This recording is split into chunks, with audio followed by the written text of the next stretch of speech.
Buenos días, estimados alumnos. Vamos con una nueva sesión de semiótica y narratologías contemporáneas. En este caso, después de haber tratado aspectos de semiótica de la cultura, cibersemiótica y fosemiótica, vamos ahora a exponer algunos aspectos acerca de lo que se entiende por cibersemiótica. Esto es, la relación semiótica que establecen las computadoras y las máquinas en general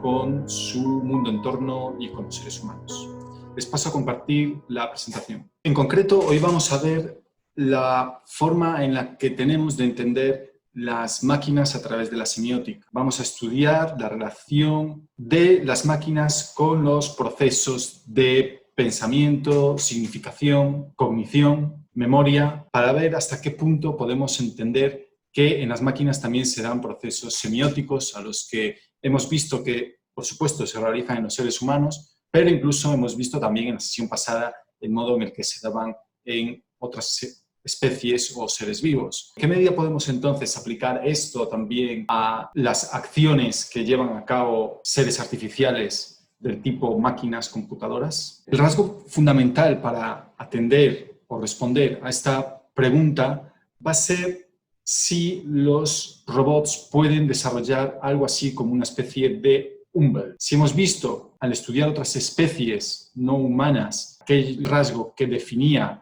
precisamente la aparición de actividad semiótica era la capacidad de otros seres vivos para orientarse dentro de un mundo desorganizado y escoger ciertos estímulos en ese mundo para así generar un entorno específico y selectivo. ¿En qué manera pueden hacer algo semejante las máquinas? Es decir, ¿en qué medida los robots también podemos decir que están insertos en procesos significativos en los cuales puedan darle valor a los estímulos que reciben, igual que pues, la garrapata, por ejemplo, o otra serie de casos que hemos visto previamente, era capaz también de seleccionar y montar una especie de plan o melodía o partitura con los estímulos. Para afrontar esta cuestión hay que tener además muy en cuenta lo que se ha conocido como la metáfora del ordenador. Mediante esta metáfora, lo que diversos investigadores y científicos han expresado alrededor de la mitad del siglo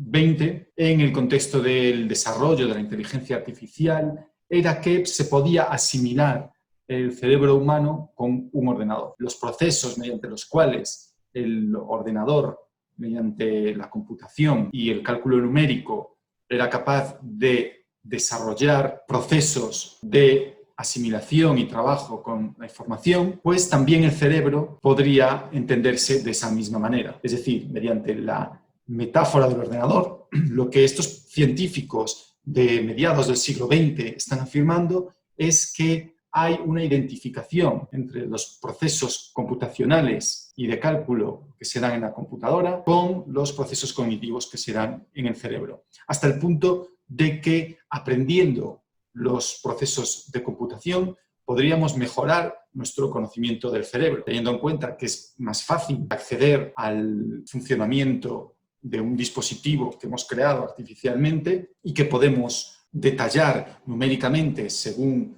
las ecuaciones y los algoritmos que ahí introduzcamos. La computadora nos permitiría así acceder al cerebro sin necesidad pues, de intervenir físicamente y quirúrgicamente el órgano humano. Por supuesto, quienes afirman esta metáfora no están diciendo que haya una identidad física total, es decir, pues entienden que la computadora está construida electrónicamente y el cerebro mediante tejidos, células y demás. Pero lo que sí que aceptan y de lo que parten es de una identificación funcional, es decir, los procesos mediante los cuales piensa el cerebro son totalmente equiparables y no solamente una parte, sino en su totalidad o en su conjunto son equiparables al modo en el que calcula, computa y procesa información un ordenador. A mayores, esta metáfora nos permite también equiparar el dualismo que se da en el ser humano entre cerebro y cuerpo con el dualismo que se daría en computación entre software y hardware. Esta concepción de la metáfora del ordenador que se podría caracterizar como la afirmación de una inteligencia artificial fuerte, John Searle, un estudioso filósofo de filosofía de la mente, se encarga de proponer un contraejemplo mediante el cual no se sostendría, según Searle, esta metáfora fuerte de la inteligencia artificial. Lo que propone Searle es que imaginemos una habitación que se va a dar a conocer finalmente como la habitación china, en la cual una persona que no tiene ni idea de la lengua china es equipada con una especie de diccionario o una especie de libro de instrucciones. A esa habitación se le proporcionan, por un lado, una serie de bolas, mensajes, digamos, en los cuales están escritos en chino, y esta persona, mediante ese libro de instrucciones, podría hacer equiparar las bolas de entrada con otra serie de bolas que él extraería hacia el otro lado de la habitación y, por lo tanto, otra persona que estuviera fuera podría entender lo que le está diciendo la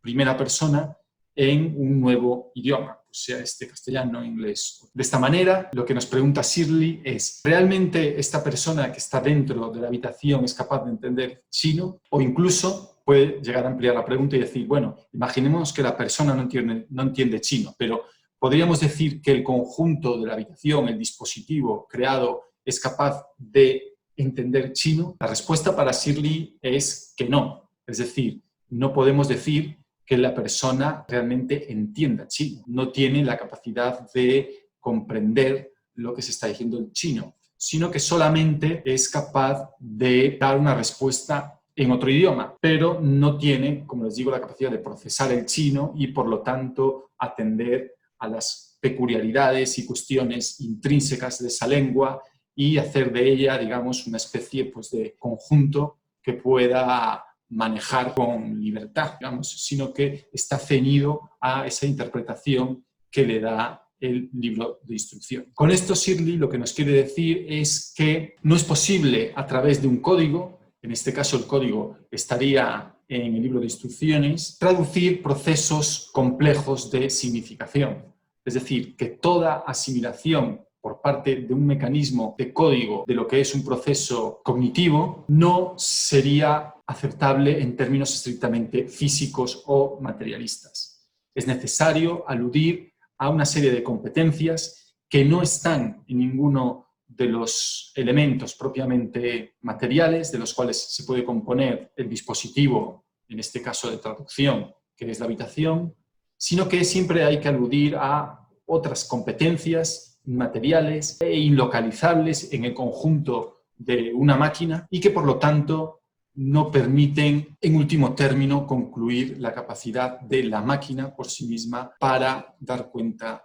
del significado. Como mucho, lo que llega a aceptar Searle es que sí sería posible entender que las máquinas pueden emular hasta cierto punto algunos aspectos de la inteligencia humana, pero ni siquiera él se atreve a afirmar eso, sino que eso dice que no lo puede contrarrestar o no puede encontrar un contraejemplo claro de lo que sería una inteligencia artificial débil, que por lo tanto concede que pueda existir, pero no sería asumible desde su posición una correspondencia absoluta entre los procesos de significación artificiales y los procesos de significación humanos. A partir de ahí, muchos autores han comenzado a hablar de las relaciones de encarnación y situación como aquello que caracteriza los procesos de significación. A partir del concepto de Umwelt que hemos visto en Montesquieu, recuerden, el modo en el que los seres vivos están en un mundo entorno que los define y que los sitúa con respecto a sus procesos de significación, estos autores empezaron a pensar que, si bien las máquinas de por sí pues no podrían alcanzar a realizar procesos significativos, quizá lo que les faltaría entonces sería el hecho de estar encarnadas y situadas. Es decir, lo que se preguntan estos autores a partir de los años 80 y posteriormente es si se podría resolver esa parte inasumible de la máquina con relación al significado si esta máquina estuviera encarnada y situada. De esa manera, ese componente de significado que ya Montesquieu atribuía al hecho de estar en un entorno concreto y en el cual un ser necesita discriminar, seleccionar y organizar una serie de estímulos para su supervivencia, si algo semejante podría suceder en las máquinas y de ese modo las máquinas adquirir también ese carácter de significación que, según Searle, no estaría en un contexto como en el de una habitación con un dispositivo de traducción no situado. El concepto de Merkwelt sería una adaptación de ese concepto de Umwelt. Recuerden que era en alemán circundante y Welt, mundo. El Merkwelt sería esa forma de entender el mundo, pero a través de un proceso artificial de creación de un entorno. Es decir, podríamos introducir a la computadora o a la máquina en un entorno de tal manera que pueda aprender también, igual que aprendemos el resto de seres vivos, a relacionarse sensoriomotormente con ese entorno, probando en qué medida puede mover un objeto, por ejemplo, y en qué medida puede percibir luz, sonido y actuar con otro tipo de actuadores que posea ese robot. De esa manera, la máquina iría aprendiendo significados de manera encarnada o de la manera más semejante posible a un ser que tuviera también un entorno donde encarnarse. Algunos experimentos en este sentido serían, por ejemplo, este de Coq Project o el Proximus Infinite Project, pues ambos alrededor de los 2000. En ambos casos lo que se pretende es dotar al robot mediante diferentes experimentos de esa especie de corporalidad y de proceso de adquisición de competencias en un entorno que previamente desconoce y al que se va adaptando progresivamente, pues basándose en lo que son las teorías del aprendizaje cognitivo que proponen, por ejemplo, Vygotsky y otros pedagogos. Lo que necesitaría el robot, igual que los seres humanos, sería un proceso de ontogénesis, es decir, de genética o de generación del mundo al tiempo que se genera el propio organismo. En este caso, como no se trata de un organismo, el término que utilizarán estos investigadores será el de robotgénesis, es decir, si se podría generar un robot, una máquina también de manera interactiva y adaptativa con su entorno. Les dejo el link a este vídeo donde Rodney Brooks explica este proceso de investigación según el cual el robot es expuesto en un entorno y donde explica también cómo hay diferentes equipos que trabajan para desarrollar cada una de las competencias o habilidades, es decir, cada uno de esos órganos receptivos del robot, la vista, el tacto, el brazo, la voz. Revisen esta liga de vídeo y vean cómo se trabaja en este caso en el MIT para crear un robot, un dispositivo en el que esos diferentes órganos artificiales estarían comunicándose, pero cada uno al mismo tiempo ajustándose a su entorno. Ahora bien, como respuesta a este tipo de experimentos y prácticas, otra serie de autores, como Knott, son escépticos a la hora de asumir completamente que este tipo de experimentos puedan dar lugar a algo así como la inteligencia. Para estos autores, por mucho que una máquina pueda adaptarse a un entorno y pueda organizar y seleccionar sus estímulos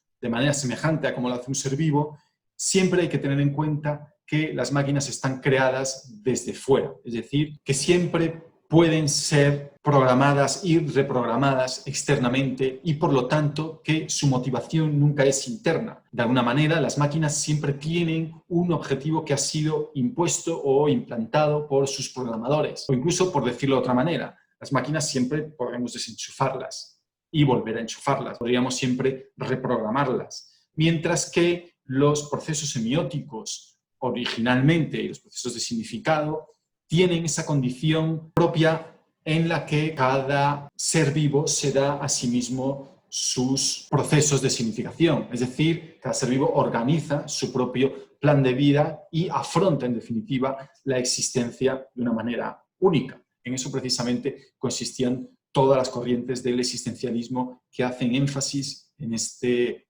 carácter único e irreemplazable de la vida de cada uno. El proceso semiótico en la máquina sería, para Knott, en principio, a lo referencial, es decir, estaría referenciado externamente, sus referencias, sus motivaciones, la organización de su plan semiótico de vida estaría creado externamente desde el exterior. Ahora bien, el propio not no es absolutamente determinante en esto, y al mismo tiempo que pone estos inconvenientes, nos dice también que si llegamos a generar un entorno un poco más complejo en lo que sería el merge, es decir, en el mundo entorno de la máquina, podríamos llegar a pensar en un proceso de significación y de creación de algo muy parecido a una inteligencia si tuviéramos en cuenta los siguientes factores. Primero, que ese mundo entorno estuviera limitado por los sentidos, es decir, que los sensores en la máquina ejercieran una función semejante a los sentidos y por lo tanto determinaran o limitaran la parte del entorno físico que percibe el robot, que de este modo se generara un ambiente seleccionado que el robot percibe de manera diferente a otros seres vivos e incluso a otros robots, que además el robot o la máquina consiguiera tener algún tipo de representación interna, es decir, que tradujera de alguna manera eso que percibe a otro tipo de código o variable que pudiera expresar después de otra manera a modo de representación, es decir, que tuviera esa especie de capacidad representativa y por lo tanto pudiera proyectar aquello que percibe en otro campo de acción o de comprensión. Y por último, que esta representación pudiera ser llevada a cabo de manera perceptiva y efectiva mediante otra serie de órganos o módulos de los que dispusiera la máquina. Por supuesto, nada de esto es tan lejano a lo que puede hacer una computadora o una máquina sofisticada y, por lo tanto, no cierra completamente la posibilidad de que exista algo así como una inteligencia artificial. De manera semejante, LaTeX propone en también 2001 otra serie de condiciones para entender que una mente puede llegar a ser robótica. En este caso serían estas tres condiciones. En primer lugar, que pueda dar cuenta de una especie de situación sociocultural, es decir, que sea capaz de participar en actos comunicativos en los cuales tengan lugar juegos del lenguaje, es decir, que no responda de manera plana a situaciones lingüísticas y socioculturales, sino que sea capaz, por ejemplo, de encontrar dobles sentidos o de encontrar sentidos irónicos y, por lo tanto, lúdicos en el uso del lenguaje, sin una asignación unívoca en la interpretación de los códigos. Por otro lado, que haya una encarnación naturalista, que estos actos de interpretación de los que hablábamos en el primer punto estén además apoyados y soportados por dimensiones corporales que modifiquen o condicionen los ejercicios de motivación, memoria y aprendizaje. Y, por último, esa condición de desarrollo epigenética, según la cual la máquina tendría que ser capaz de integrar sus aprendizajes en nuevos niveles o contextos físicos y sociales en los que se desarrolle. Es decir, sería capaz de extraer un aprendizaje de determinado contexto y poder aplicarlo a otro de manera modificada y adaptada según una sensibilidad que pueda tener a el modo en el que los conceptos, las ideas o la información no siempre se aplica de la misma manera en todos los entornos. Ya de manera más crítica, Ciemke y Sharkey proponen que los robots, en último término, no pueden llegar a generar un proceso cognitivo y de significación propio y, por lo tanto, no pueden desarrollar aprendizaje ni inteligencia en la medida en que carecen de endosemiosis, es decir, no tienen una semiosis interna, sino que su semiosis siempre va a ser externa y, por lo tanto, mediada o supeditada a procesos materiales y de código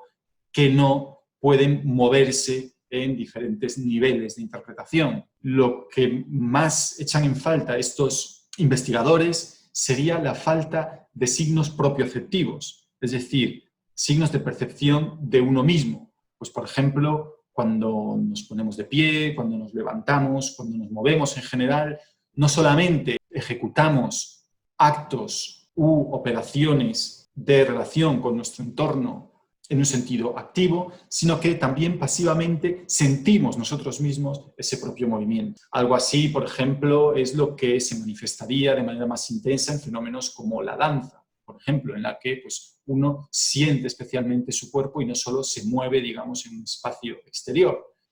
Esta capacidad de sentir o autosentir o propiocepcionar nuestros movimientos es lo que para estos investigadores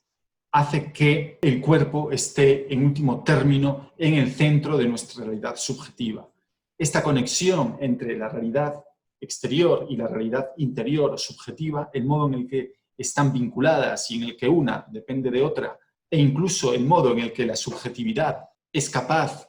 de dar significado y énfasis a los procesos de cognición exterior, no estaría presente en las máquinas o en los robots según la percepción de Thiemke y Sarkey. Ahora bien, nuevos experimentos, ya estos mucho más recientes, actualmente el robot de IBM Watson sería un desarrollo más complejo de la inteligencia artificial y en el cual ya hay muchos procesos que están teniéndose en cuenta a la hora de actuar el robot. Es decir, en este caso Watson estaría conectado a Internet y mediante cálculos complejos de Big Data podría estar interactuando con una gran cantidad de información y de una manera abierta, no necesariamente, digamos, regida por un código muy cerrado, sino con operaciones más abiertas, donde puede incluso entrar a valorar diferentes respuestas, pues este robot podría estar aprendiendo, pensemos en algoritmos de Machine Learning, de Deep Learning, según los cuales las respuestas que va adoptando el robot no estarían preconfiguradas por los diseñadores o programadores que lo crean, sino que serían respuestas que los propios algoritmos irían alcanzando según el éxito y el fracaso de sus respuestas previas. Entonces, de esta manera, lo que se pone en cuestión es que la propia programación y computación tenga que dar lugar a un proceso cerrado de cálculo, sino que pueda dar también lugar a procesos abiertos y, por lo tanto, de aprendizaje artificial. Les dejo la liga del vídeo y consúltenlo cada uno individualmente. Y por último les dejo a continuación las referencias. Recuerden consultar sobre todo estos vídeos que se han compartido. Traten de anotar aquellas cuestiones que les parezcan más problemáticas o donde crean que no ha quedado claro alguna parte de la explicación. Y por favor, plantéenme preguntas, problemas, cuestiones, incomodidades que les surjan con un tema que además creo que es muy actual y que les puede sugerir multitud de inquietudes. Nos vemos en el próximo día.